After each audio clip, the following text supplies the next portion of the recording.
আজ বুধবার ভারতীয় সময় অনুযায়ী এখন বাজে ওই সকাল 7টার মতো। বেশ অনেক দিন ভিডিও দেওয়া হয়নি, বেশ অনেক দিন পর আবার আমি আজকে আপনাদেরকে সঙ্গে নিয়ে শুরু করলাম এখান থেকে ভিডিওটা। আজ সকালে এই যে দেখুন, এখন সকালবেলা নিয়ে বসেছি একটু চা আর বিস্কিট। গত শনিবার থেকে আমার ছেলের শরীরটা বেশ অসুস্থ ছিল, মানে ওই রাতে ধরুন একটু প্রথমে কাঁপুনি দেওয়া, তো আমি তো বুঝতে পারিনি যে কেন এরকম গাটা গরম গরম লাগছিল। তারপরের দিন মানে রবিবার দিন থেকে শুরু হয়ে গেছে জ্বর, তো গলায় ব্যথা, এইভাবেই বেশ কয়েকটা দিন কেটে গেছে ওষুধপত্র ডাক্তার করতে করতে। আর মায়েদের মন, বাচ্চার শরীর খারাপ হলে কার ভালো লাগে বলুন তো? চোখ মুখের অবস্থা দেখে আশা করি বুঝতেই পারছেন যে, তো সেই কারণেই খুব একটা কিছু ভিডিও বানাতে পারিনি। মোটামুটি যে ধরনের কাজকর্ম টুকিটাকি করেছি তো সেইগুলোই ভিডিওর আকারে আপনাদের সাথে শেয়ার করার চেষ্টা করলাম। এই যেমন ধরুন রান্না বান্না করেছিলাম কিছু আগের দিনে, তো সেইগুলো, আর তাছাড়া কিছু জামা কাপড় কাছাকাছি হয়েছিল। পুজো তো ধরুন প্রায় দোরগোড়ায় এসেই গেল, তো কাছাকাছি তো করতেই হবে, বসে থাকলে তো চলবে না। আর তাছাড়া সেইভাবে ডাস্টিং বা ক্লিনিং কিছু করাই হয়নি, তো সেইগুলো নিয়ে এই ভিডিওটা আজকে সাজিয়েছি। আশা করি আপনাদের ভালো লাগবে। দুটো তাল মিজে ফ্রিজে রেখে দিয়েছিলাম একদিন আগে, তো তাল দুটো নষ্ট হয়ে যাবার আগে থেকে ভাবলাম যে এটা করেই ফেলি। মানে পুরোটা যে করা হয়নি, অর্ধেক দিয়ে করেছি মঙ্গলবার রাত্রি থেকে, এই রাত্রিবেলা করেছিলাম এগুলো। তো দেখুন করেছিলাম হচ্ছে এদিকে তালের করব কিছু লুচি আর কিছু ফুরুলি বানাবো, তার জন্যই আজকে এই প্রস্তুতি নিয়ে।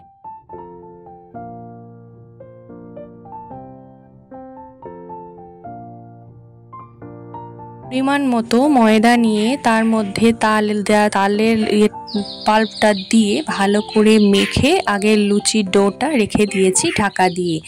এবার রেডি করে নিচ্ছি হচ্ছে ফুরুলি করার জন্য তালটা। তালটার মধ্যে আমি খুব ভালো করে কালো জিরে মৌরি দিয়ে ভালো করে হাতে করে মেখে খানিকক্ষণ নিচ্ছি। আর এদিকে তেল গরম করতে দিয়ে দিয়েছি, আর তালের মধ্যে তো চিনি দিয়ে ফুটিয়ে রেখে দিয়েছিলাম, আপনাদের তো বললামই। তারপরে এই যে দেখুন হাতে করে ভালো করে মানে 5টা আঙুল দিয়ে গোল করে করে এইভাবে আমি সমস্ত ব্যাপারটা করে নেব।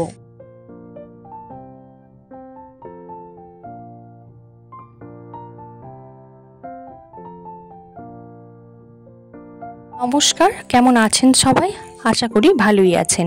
আমি সুদেশনাস রান্নাঘর অ্যান্ড ব্লগের আরও একটি নতুন ভিডিও নিয়ে হাজির হয়েছি আপনাদের সামনে। পৃথিবীর যে প্রান্ত থেকে ভিডিওটি সামনে পাচ্ছেন প্রত্যেককে আমার এই ভিডিওতে আমি প্রথমেই ওয়েলকাম জানাই।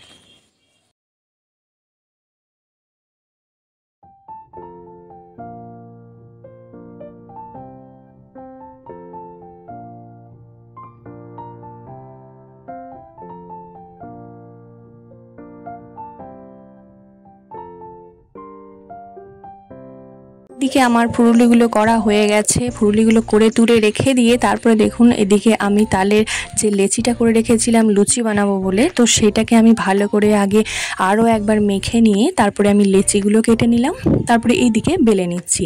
কি জানেন তো, এই যে সিজনের তাল সেগুলো একবার দুবার না খেলে খুব একটা ভালো লাগে না, তাই না বলুন? এই তো 2-1বারই খাওয়া হবে এই কয়েকটা মাস, তারপরে তো আর পাওয়াই যাবে না।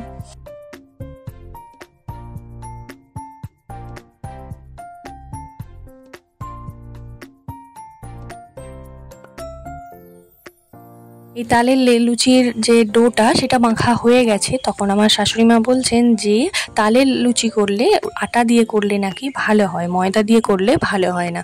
কিন্তু সত্যি কথা বলতে আমি জানতাম না, জানেন তো। কিন্তু কি বলুন তো, সত্যি যে খারাপ হয় আমি কিন্তু বুঝতে পারিনি, কারণ আমার তো খুব ভালো হয়েছিল এবং প্রথম লুচিটা অতটা ফোলেনি, তাছাড়া প্রত্যেকটা লিচু ভীষণ ফুলেছিল এবং খুবই ভালো হয়েছিল। আর গরম গরম খেয়েছিলাম বলে না আরও ভালো লেগেছিল।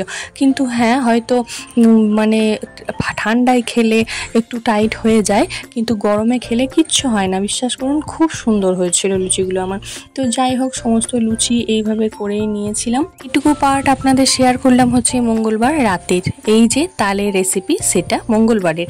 এবার এখান থেকে স্টার্ট হচ্ছে বুধবারের। তাহলে শরীর অসুস্থ ছিল বললামই তো, এখনো পর্যন্ত খুব একটা সুস্থ হয়ে ওঠেনি, গলায় ব্যথাও আছে, তো খাচ্ছে না, খেতে পারছে না, খুবই প্রবলেম যা হয় আর কি। তো যাই হোক, তবুও রান্নাবান্না তো করতেই হবে। তো আমি বিশেষ কিছু কাজকর্ম না করে, মানে ক্লিনিং সেইভাবে কিচ্ছু করিনি, তো জাস্ট কোনো রকমে বিছানাপত্র তুলেছি। আর আজকে কিছু বেশ কাছাকাছি আছে, তো চলে এসেছি একবার সরাসরি রান্নাঘরে। তো দেখুন আজকে কি রেসিপি করলাম, তো আপনাদের সাথে একটু টুক করে শেয়ার করে নিই। তো দেখুন এইদিকে আজকে করছি হচ্ছে এখন মাছের ঝাল করব, তার জন্য মাছগুলোকে আমি ভেজে নিচ্ছি। মোটামুটি 5 জনের মতো মাছ ভাজা হচ্ছে। আর এইদিকে আমি উচ্ছে দিয়ে আলু দিয়ে ভাজা করেই রেখেছি। এটা না খেতে আমার ভীষণ ভালো লাগে, মানে উচ্ছে ভাজাটা, আলু দিয়ে ভাজাটা। তো মোটামুটি আমাদের বাড়ির সকলেই পছন্দ করে। উচ্ছে আলু ভাজাটা আগেই করে রেখেছিলাম, কিন্তু ভিডিও ক্লিপ নেওয়া হয়নি। ওই যে বললাম না, মানে অসুস্থতার জন্য সমস্ত কিছুই বাদ, মানে কিছু কাজ করলেও সেগুলো বাদ চলে যাচ্ছে। আর হচ্ছে বানাবো মোচার ঘন্ট।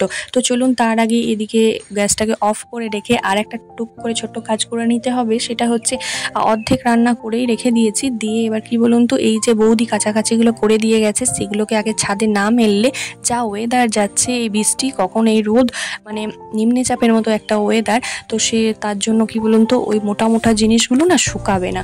তো সেই জন্য আগে টুক করে ওগুলোকে ছাদে মেলে দিয়ে এসে তারপরে ভাবলাম বিছানাটাকে তুলে নেব, তারপরে ওদিকে রান্নাটা সেরে নেব। তো চলুন রান্নাটা সেরেই নিয়েছি, কিন্তু আপনাদের সাথে একটু হয়তো ভিডিওটা পরে এসেছে, আপনারা একটু আশা করি ম্যানেজ করে নেবেন। কাপড়গুলো সকালবেলা কাছাকাছি করেছিলাম, যে আপনাদের দেখালামই তো, যে ছাদে যেগুলো কাছাকাছি হয়ে শুকোতে দেওয়া হয়েছিল, সেগুলো এখন বিকেলবেলা এই যে ভাঁজ করে নিচ্ছি। তো এই যে কোনো রকমে এদিক ওদিক করে ভিডিওগুলো একটু উল্টোপাল্টা হয়ে গেছে, তো সেই কারণে আগের ভিডিও পরে এবং পরের ভিডিও আগে হয়ে গেছে। তো যাই হোক, এইভাবেই মোটামুটি 2-1 দিন চলবে আশা করি। জামা কাপড় কাচতে দিয়ে ওইভাবে ডুবালে না বালতির মধ্যে কীরকম ভাঁজ হয়ে যায় দেখুন একবার। মানে আমার যে এই কুর্তিগুলো, সাদা কুর্তিটা ভাঁজ করলাম, সেই কুর্তিটা দেখুন কীরকম ভাঁজ হয়ে গেছে। তার উপর ওই যে বৌদিরা থুপে কাচবে না, তার উপর নিগড়াবে, ওই নিগড়ানোর ফলে না জামা কাপড়গুলো এমন বিচ্ছিরি টাইপের ভাঁজ হয়ে যায়, মানে হাতে করে অনেকক্ষণ ধরে ভালো করে সমান করার পরেও মানে সেই ভাঁজটা যেতে চায় না। তো এইভাবে ভাঁজ করে বেশ কিছুক্ষণ, মানে তো সোফার গদির তলায় দেওয়ার পরে কিছুটা ভাঁজ যায়, কিন্তু তবুও কিছু করার নেই, যেহেতু এগুলো রেগুলারের জামা কাপড়, তো আমি সেইভাবে ইস্ত্রি করি না। তো এইভাবেই ভালো করে হাতে কিছু করে সমান করার পর রেখে এই যে ভাঁজ করে নিলাম এখন। আর এই যে আপনাদের সাথে এখন শেয়ার করতে চলেছি হচ্ছে মোচা ঘন্ট রেসিপিটা। মোচাটা আমি ভালো করে আগে প্রেসারে দিয়ে সিদ্ধ করে নিয়েছিলাম। তারপরে এই মোচা থেকে ভালো করে জলটাকে এইভাবে চেপে বার করে নিতে হবে। প্রথমে মোচা কেটে নিয়ে আপনারা নুন এবং হলুদ দিয়ে মোচা কাটবেন, যারা জানেন না তাদের জন্য অবশ্যই বলছি। আর এই দিকে দেখুন আমি নারকেলটা কুচিয়ে মানে পেস্ট করে রেখে দিয়েছি। আর এইদিকে আলু দিয়েছিলাম অল্প একটু, তো দারচিনি এলাচ লবঙ্গ তেলের মধ্যে প্রথমে ফোড়নে দিয়ে দিয়েছি। তারপরে আমি এইদিকে এখন আলুগুলো একটু আলুগুলো ভেজে নেওয়ার পর দিয়ে দেবো মোচাটা, আর দিয়ে দেবো মশলার মধ্যে দিয়েছিলাম হচ্ছে আদার বাটা, জিরের গুঁড়ো, ধনে গুঁড়ো, যেরকম নর্মাল মশলা হয়ে থাকে সেগুলোই দিয়েছিলাম। তারপর মোচাটা দিয়ে আরও কিছুক্ষণ ভালো করে মানে কষিয়ে নেওয়ার পর নুন হলুদ দিয়ে দেবেন। তারপরে পরিমাণ মতো জল দিয়ে কিছুক্ষণ, অল্প পরিমাণে জল দিয়ে কিছুক্ষণ সিদ্ধ হয়ে যাওয়ার পর শেষে দিয়ে দিতে হবে ঘি এবং গরম মশলা। এই দুটো দিলে টেস্ট এবং স্বাদটা আরও ভালো লাগে। এবং আর দিয়ে দিয়েছিলাম নারকেল কোড়াটা। এই দেখুন আমি যে এখানে রেড কাউয়ের যে ঘিটা হয় সেটাই আমি দিয়েছি। আর এই ঘিটার সেন্ট এবং গন্ধ ভীষণ ভালো, জানেন তো। এই ঘিটা আমি এবারে প্রথম ব্যবহার করছি। তো দেখুন এদিকে আমি অ্যাড করে দিলাম হচ্ছে নারকেল কোড়াটা দেওয়ার জন্য না মোচাটার স্বাদটা হয়ে গেছিলো আরও দ্বিগুণ। তো খুবই খেতে ভালো হয়েছিল, আপনারা এইভাবে ট্রাই করতেই পারেন। আর এই সবের মধ্যেই এসেছিল হচ্ছে মুদিখানা। আর এইবারের মুদিখানার সমস্ত কিছু জিনিস কোনো রকমে বাক্সবন্দি করা ছিল, সেখান থেকেই আপনাদের সাথে টুক করে একটু শেয়ার করে নিচ্ছি। কারণ এবারে সমস্ত কিছু ঢেলে ওইভাবে ভিডিও করা আমার পক্ষে সম্ভব হয়নি। এই যে দেখুন এদিকে ক্রিম কেকার বিস্কুট, আর এই যে তারপরে হচ্ছে মেরি বিস্কুট, চিনি, সানলাইটের এই যে সাবান, চা পাতা এবং সার্ফ এক্সেল, গোল্ড এই যে একটা টাটা চা, আর হচ্ছে এই যে দেখছেন সফেদের একটা তো বাসন মাজার সাবান, সমস্ত কিছু যা কিছু লাগে মুদিখানায় সমস্ত কিছুই এসেছিল। আর হচ্ছে অন্যদিকে আর এই যে দেখছেন দারচিনি এলাচ লবঙ্গ আনা হয়েছিল, যেহেতু পুজোর মাস টুকিটাকি লাগবে। আর তাছাড়া এগুলো ঘরোয়াতেও কিছু লাগে, তো এনেই রাখতে হয়। আর এই যে দেখছেন বাসন মাজার সাবান, আর ওইদিকে আমার মুদিখানার মধ্যেও কিছু কিছু ছিল।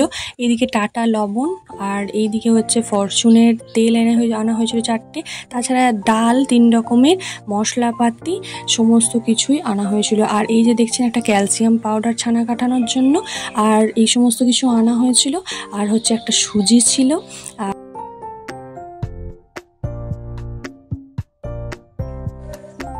তো আপনারা এইভাবেই একটু শেয়ার করছি, আশা করি ভালো লাগবে, কারণ আপনাদের সাথে এইভাবে মানে কোনো রকমের কাজগুলো করেছিলাম অসুস্থ বাচ্চাকে নিয়ে, বুঝতেই তো পারছেন। আর এই যে দেখুন মৌরি, এদিকে যা কিছু শুকনো লঙ্কা যা কিছু লাগে এভরিথিং সমস্ত কিছু।